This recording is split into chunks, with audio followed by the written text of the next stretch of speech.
Hello, in this video I'm going to be talking about 10 things that I didn't know about Australia before moving from Japan and America. So before I get into this list of things that I didn't know about Australia, I recently made a video about 10 things that shocked me about living in Australia.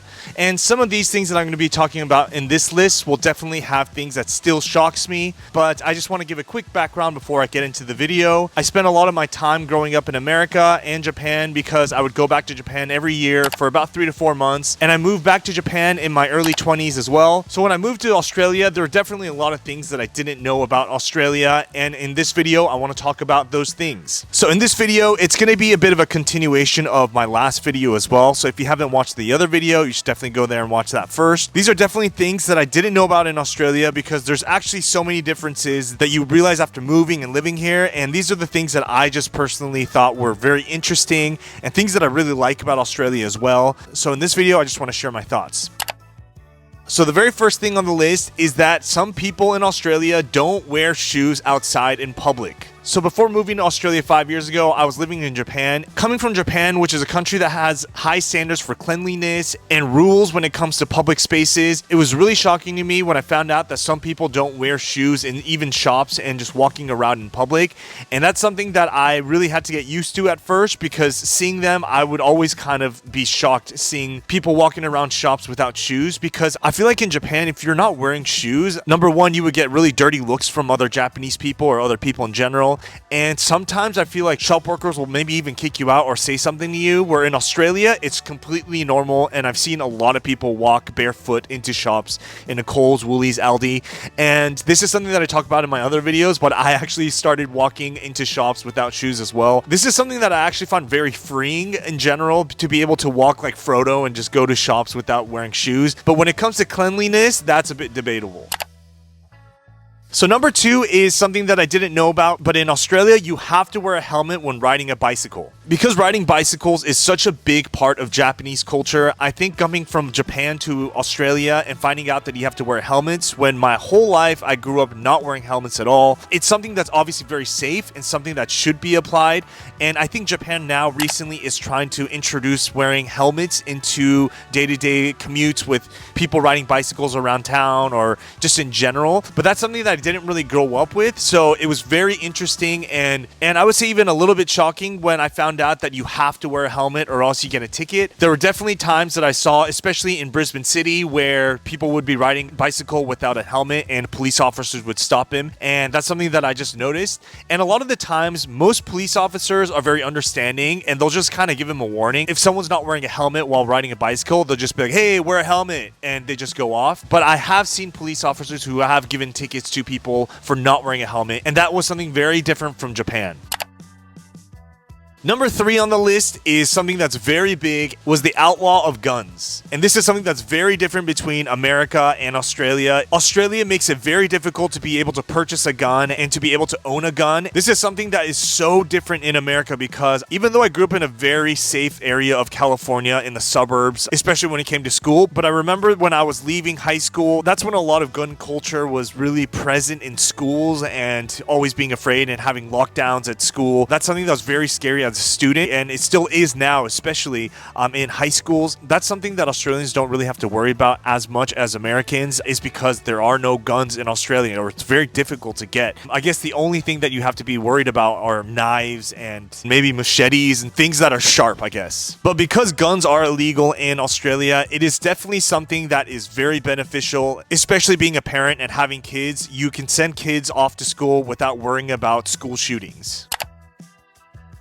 Number 4 is something that's very interesting that I found out that I didn't know about Australia before coming here, that some Australians say the C word a lot. In my 20 plus years of being in America, I have never heard the C word said in a sentence. It's a word that I know, but I've never heard used in a sentence, or it's a word that I've never even heard in public. Since I've been living in Australia for the past 5 years, I've heard that word a handful of times.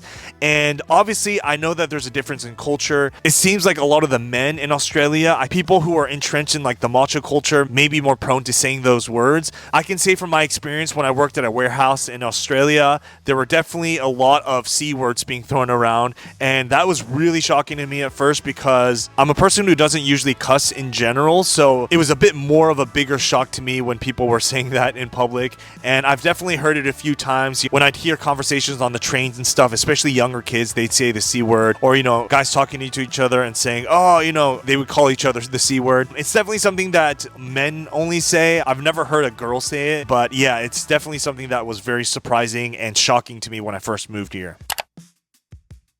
The next thing that I didn't know about that really surprised me is how different some of the driving aspects in Australia is compared to America. Both Australia and Japan are very similar. They drive on the right side of the car, but in America, it's on the left side. And something that really shocked me about driving in Australia is the concept of roundabouts. It was really confusing and really scary at first because I didn't know what was going on. Maybe roundabouts are more prominent in Queensland, especially more in the countryside areas. It's something that I didn't really like in the beginning, but now I feel like it's a lot more efficient than signals. Using electricity on signal lights that are on 24/7. If you have a roundabout and people know how to use it, then it's a very natural flow of traffic and it's really good. But that being said, if it's very busy, then it's not very effective.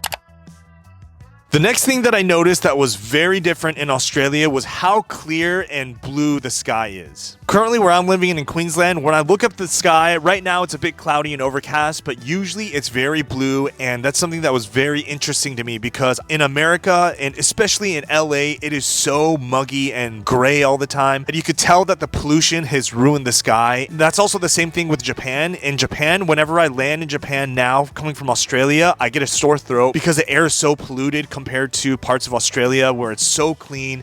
And that's something that was really surprising to me and shocked me how blue the sky can be. And that's the same thing with the beaches as well. The beaches are so beautiful. I was very surprised by the differences even between America and Australia. It seems like certain parts of America will have really nice beaches. I grew up near Laguna Beach and San Clemente, but even comparing the beaches, it's just very different and beautiful in general. The next thing that I didn't know about Australia was how many different animals they have. When people think of Australia, especially Americans, I think they just think about kangaroos and maybe koalas. But there's just so many different types of animals that I didn't know about, like the ibis, ringtail possums, wallabies, platypus, so many different kinds of animals. And I think it's because the certain parts of Australia are so tropical. It gives a lot of animals sanctuary and so many birds that I didn't know about. There's cockatoos and beautiful colored birds that just live around us, especially in the countryside of Australia. And another thing that shocked me is how easy Australians are to talk to. There's definitely a lot of good things about being easy to approach. There's been so many times where I'd just be waiting at a bus stop and I just start a conversation, or the person would start talking to me and we'd have a conversation.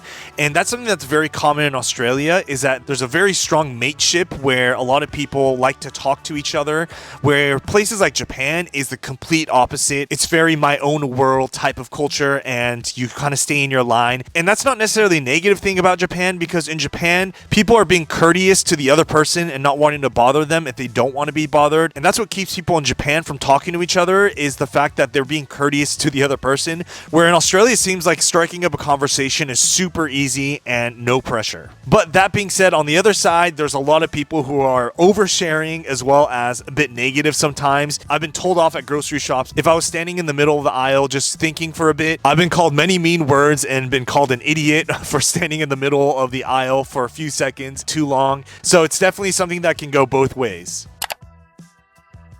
The next thing that was very shocking to me when I first moved here was the price of vegetables and fruits. Compared to countries like Japan, where fruit is insanely expensive because of the amount of land that Japan has, they're not able to grow as much as Australia. Australia is such a big country and so tropical that fruit and veg is very cheap and affordable, especially at local grocery shops. And we're lucky in a situation where we have a lot of fruits that grow on the property, so we're actually able to get it for free. We got mandarins, we got papayas, we got avocados, everything that we want. It's free for us, but when we do buy it at local grocery shops, it is insanely cheap compared to Japan. That's something that we really benefit as a family, especially having kids.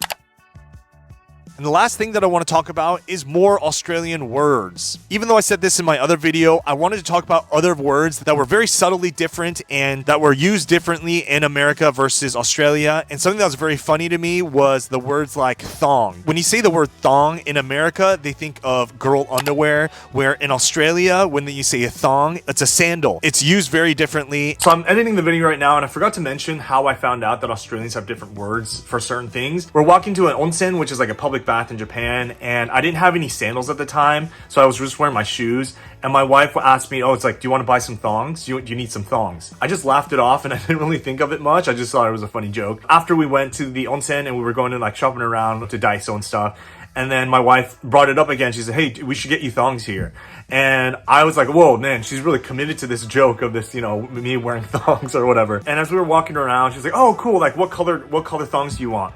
And I was like, whoa, she's saying it again. And I look at it and she was pointing at some sandals. She had such a straight face when she was asking that question. So I realized like, oh, I'm so stupid. She actually meant sandals. That's just like a really funny story of how I found out that Australians use different words for different things. And I think like the very common thing that a lot of people talk about is that they use chips for French fries. And I remember asking my wife, I was like, so you call French fries chips, but what do you call chips? Like potato chips? And you also call potato chips, but Australians also call it crisps.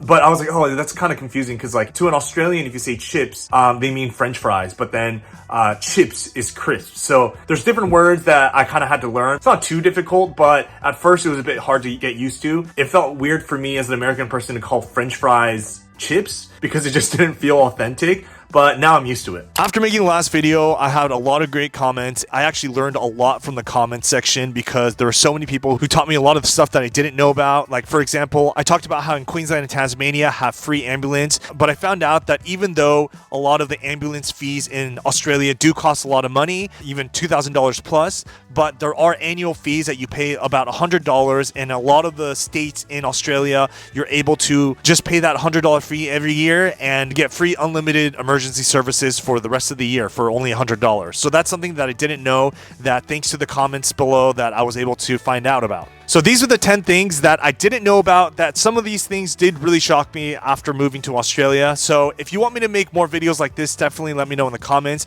And you guys can also let me know what you guys think about this list and things that surprised you guys as well. If you are moving to a different country like America or Japan, or things that you think that I should know about, definitely let me know in the comments. And hopefully I'll see you in the next one. Bye-bye.